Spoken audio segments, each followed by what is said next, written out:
by flames. Shattering thought, in fact. Richard takes Johnny and his grandson to the crash site. The Germans quickly repaired the pylon. It's still there today. Can you see the high-tension pylon over there between the trees? That was the high-tension pylon. That was the one he hit. The short circuit, I think, sets the fuel on fire.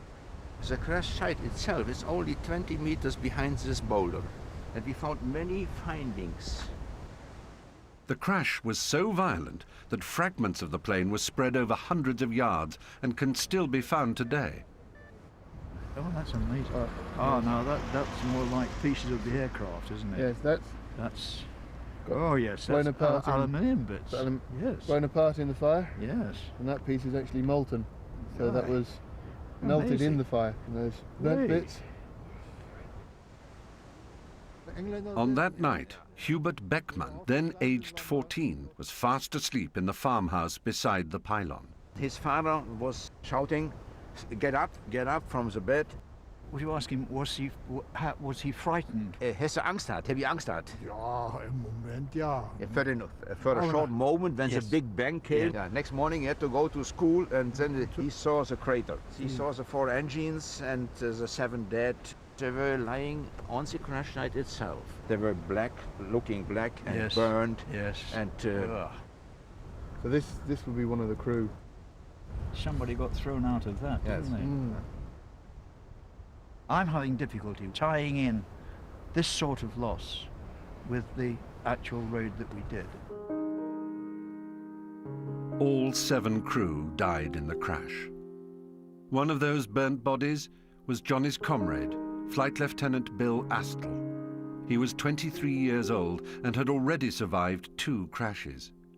This time, his luck ran out.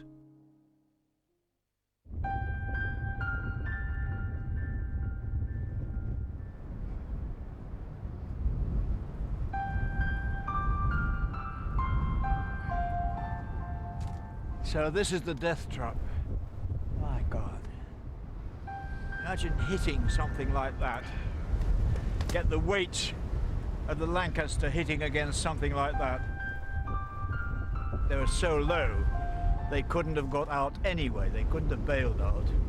And they must have known, just for those few seconds, my God, this is it. We've had it. And that must be a terrible, terrible feeling, I think.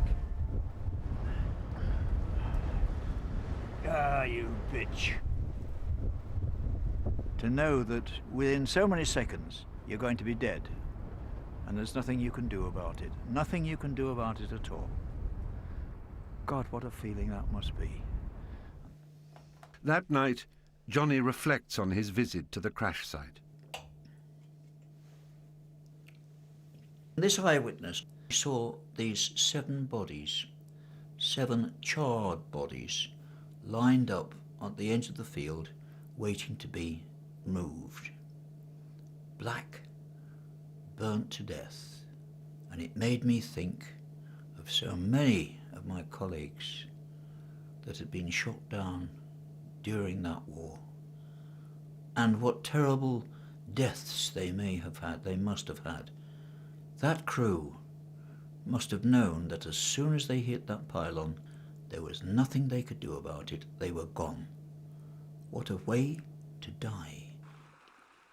Johnny has learnt the tragic facts about 3 of the Dambuster planes. The RAF sustained terrible losses that night. But so did the Germans who lived beside the dams. It is their experiences that Johnny will next confront. The final destination for Dambuster Johnnie Johnson is the Myrna Dam. Today it's a popular holiday spot. In the early hours of May the 17th, 1943, it was a scene of devastation.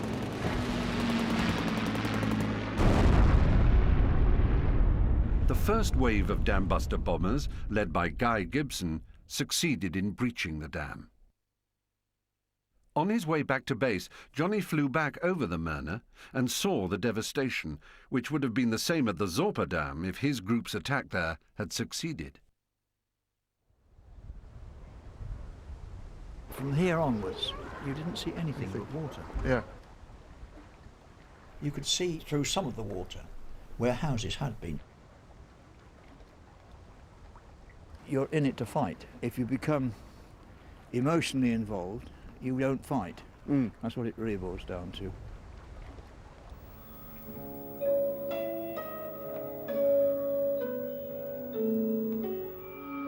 At the Myrna Museum, Johnnie watches the German experience of the dam's raid. The object of the attack was not to kill people, nor was it really to devastate the land round about. Basically, it was to interrupt the German war effort. Despite that, nearly 1,600 people drowned, among them 593 women slave labourers.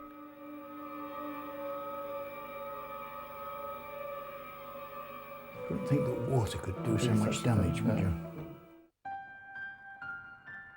Karl-Heinz Wilmers, then 5 years old, lived in the shadow of the Myrna Dam.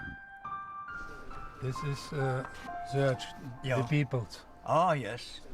This is houses is here. Oh, dear. Quite amazing, it really is. Yes. This is a village 5 kilometers. Yes. Devastated, isn't it? Yes. Absolutely devastated. It really is. My grandmother shouted, "Now they've destroyed the dam." All you could hear was the sound of rushing water.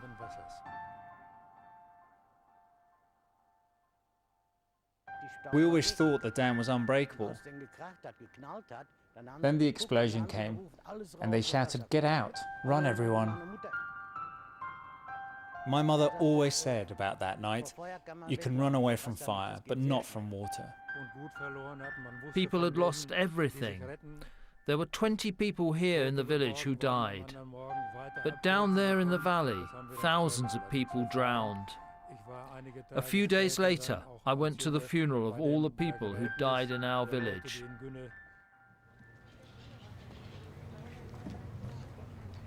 Johnnie finds himself asking a question he'd always dismissed. Was the dam's raid worth the sacrifice, both of its aircrew and of its victims on the ground? I don't know. Yes, it was wonderful at the time. But having, as I say, seen those pictures Just met the people. and discussed it, it makes one realise that at the time, yes, it's all that's wonderful. But the result afterwards, looking at those pictures now, has made me feel quite guilty. Yeah. In fact, to think of the disaster that we caused to so many people who were not involved in the war anyway. And quite frankly, it does make one wonder, what the hell do we go to war for? Johnnie's come to the end of a remarkable journey. When it began, he'd never questioned the dam's raid. Now, 65 years on, he's confronted its full consequences and stands on the dam that he once tried to destroy.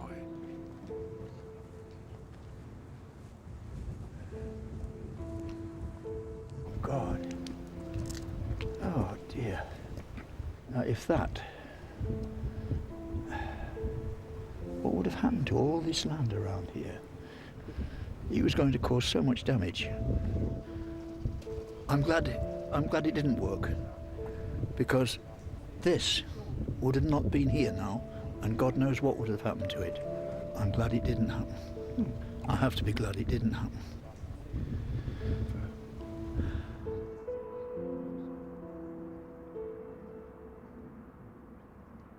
Johnnie's last stop before he goes home is the Reichswald Forest Cemetery, the resting place of 27 of the 53 Dambusters who died on the raid.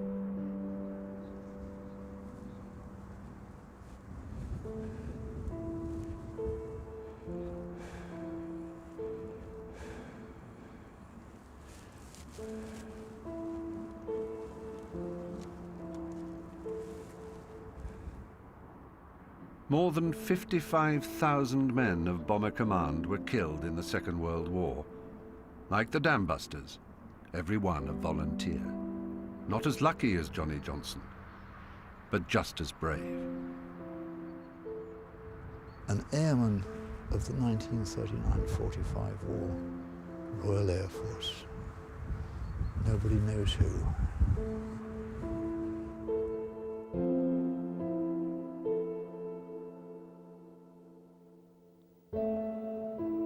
And the new series continues next week, investigating the origins of the world-famous crystal skulls. And for the first time ever, we're given access to the Skull of Doom.